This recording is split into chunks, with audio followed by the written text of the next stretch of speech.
xuseen axmed waxa uu ka ganacsadaa dhirta guryaha lagu beero ee ubaxa loo yaqaan wuxuuna geedahan kala duwan ka keenaa degmada Afgooye oo 30 kiiloomitir u jirta Muqdisho maalin kasta waxa uu iibiyaa 3 ilaa 5 ubax dadka zaid ma oga geedaan waxay taraan muhiimad ay leeyihiin ma fahansana dhirtana waa dhir fiican oo ma sha Allah oo caalamka oo dhan laga yaqaano laasa Soomaalidan zaid ma yaqaaniin ma gataan noocyadeeda bal noo kala sharax hadda geedkan waa kan ugu yar magaciisa maxaa la yiraahdaa geedkan waxa la fiyor wax cadaan oo dhalaa ma sha Allah bilacdo guriga dhan oo soo saara waxa la kan geedka cagaarka oo sidii cunbahay oo kale u baxa ma sha Allah waa $3 gadaa waayahay marka macaamiisha in wala soo dhabeena $2 bara alaga siisa waayahay marka noocyo kala duwan miyay leeyihiin qiimahoodu ma kala jaban yahay ma kala qaalisan yahay ma kala jaban yahay wana kala qaalisan yahay mid hal bara la gadaa mid $2 bara la gadaa mid $3 la gadaa leenta oo kale hadda $5 oo kale la gadaa leenta geedka leen dhir la cunaa jirto oo loo bixiso sidii isbaandheeskii oo kale saytuunkii oo kale canuunigii oo kale canabkii oo kale maalintii intee baa laga yaabaa geed in laga gado adiga 10 boqolkiiba adiga waxay gataan 15 20 ku xabo 50 ku xabo marmarka barkeeda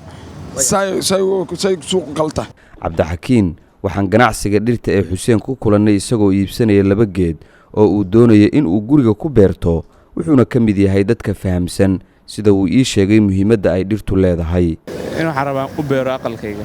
oo wax badan hore waan ka way baxday aqalka wada waxaan ka dhigay wada ubax aqalka ubax ay aqalka kalena way kala duwan ma malanaysa way horay aad u beertay faa'iido ma ka heshay faa'iido leen hadaan keeli ma soo doonteen waxaan ka helay way baxday maanta dadkii baa iska saarsanaya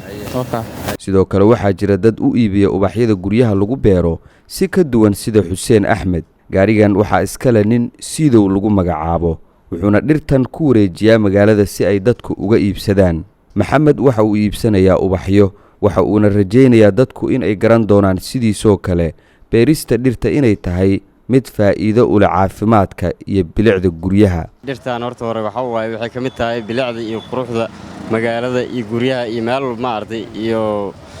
lagu qurxiyo marka maadaama markay saas ay tahay aan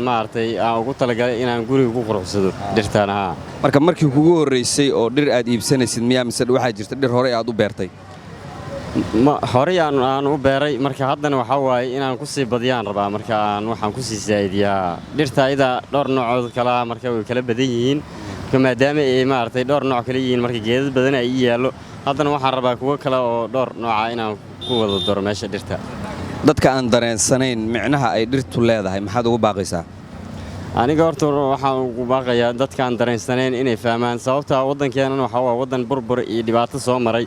waddanka markuu nabad leeyahay oo wax walba markaas ay dadka si fiican u daneynayaan oo fahmayaan marka inkasta marka nabadeen iyo quruxda magaalada ay sii socotana marka qayb ka mid waaye quruxda aad ugu qurux badan tahay anigana waa habigeyga inay gurigeyga iyo meel walba waay maadaama meelaha la isku sawiray iyo oo quruxda dadka ee dalxiiska u tagaan waxay ka mid tahay haddii sabab lahayn dadka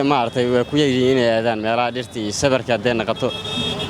naqato arsiga qabowga geedaha soo jeeda sidoodaba aad bay u wanaagsan tahay geedaha Soomaaliya waxa ay ka mid tahay dalalka aan wax arxan ah loo gelin deegaanka iyadoo lagu sameeyo xaaluf badan dhirta gobollo ka mid ah dalka taasina ay ka dhalan karto abaar iyo nabaad guur sida ay sheegayaan dadka cilmiga deegaanka yaqaan Maxamuud Soofay Shabeelle TV Muqdisho.